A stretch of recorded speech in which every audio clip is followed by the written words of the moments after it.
प्रभु यीशु मसीह के मधुर और मीठे नाम में आज दिनांक 4 अगस्त दिन गुरुवार को हम आप सब अपन के श्रोताओं का हार्दिक स्वागत करते हैं। आज के दिन के लिए जो वचन है वो लिया गया है उत्पत्ति की पुस्तक, उसका पहला अध्याय 26 पद। वचन कहता है, फिर परमेश्वर ने कहा, हम मनुष्य को अपने स्वरूप के अनुसार अपनी समानता में बनाएं और वे समुद्र की मछलियां और आकाश के पंछियों और घरेलू पशुओं और सारी पृथ्वी पर और सब रेंगने वाले जंतुओं पर जो पृथ्वी पर रेंगते हैं अधिकार रखें। परमेश्वर ने, प्रिय लोगों, परमेश्वर ने मनुष्य को अपने स्वरूप में बनाने की इच्छा की और मनुष्य को अपने स्वरूप और समानता में बनाया। हमें पता है ईश्वर आत्मा है। यह केवल इसलिए है क्योंकि उसने अपनी आत्मा को पुरुषों और स्त्रियों में रखा, जिससे हम आत्मा से उससे संबंधित और उससे अनुग्रह पाते हैं।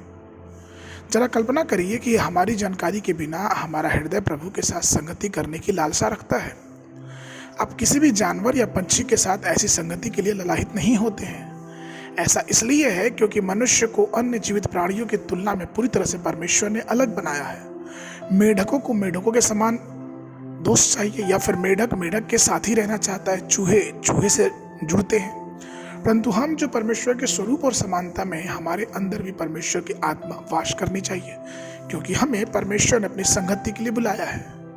भजन संहिता उसके 42 उसके पहले और दूसरे पद में दाऊद इस प्रकार से कहता है कि जैसे हिरणी नदी के जल के लिए हाँफती है, वैसे ही हे परमेश्वर मैं तेरे लिए हाँफता हूँ। जीवित ईश्वर परमेश्वर का मैं प्यासा हूँ। मैं कब जाकर परमेश्वर को अपना मुंह दिखाऊंगा। आप अपने मानव स्वभाव या बुद्धि के आधार पर प्रभु के साथ संगति नहीं कर सकते, लेकिन आप उसके साथ अपनी आत्मा में संगति कर सकते हैं। और जब आप प्रार्थना करते हैं तो परमेश्वर की आत्मा आपकी आत्मा में, आपके शरीर में शामिल होकर अपने परम परमेश्वर को धन्यवाद देने लगती है।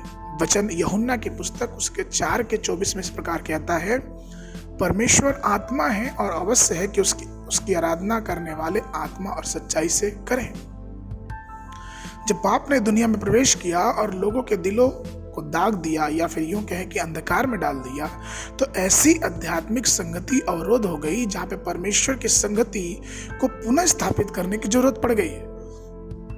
इसलिए वो हमारे पापों को हमसे दूर करने के लिए अपने पुत्र का जीविता बलिदान अर्पित कर दिया, ताकि जो कोई उस पर विश्वास करे वो नाश ना हो परंतु अनंत जीवन पाए।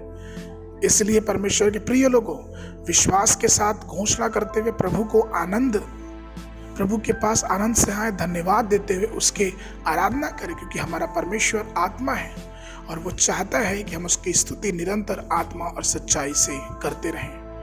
आज के वर्णन के लिए जो पद लिया गया है भजन संहिता की पुस्तक उसका 149 अध्याय 4 पद, क्योंकि यहोवा अपनी प्रजा से प्रसन्न रहता, वह नम्र लोगों का उद्धार करके उन्हें शोभायमान करेगा। बाइबल अध्ययन के लिए सुबह के समय भजन संहिता की पुस्तक उसका 66 और 67 अध्याय, संध्या के समय रोमियो की पुस्तक उसका 7 अध्याय। परमेश्वर आप सबको आशीष देवे।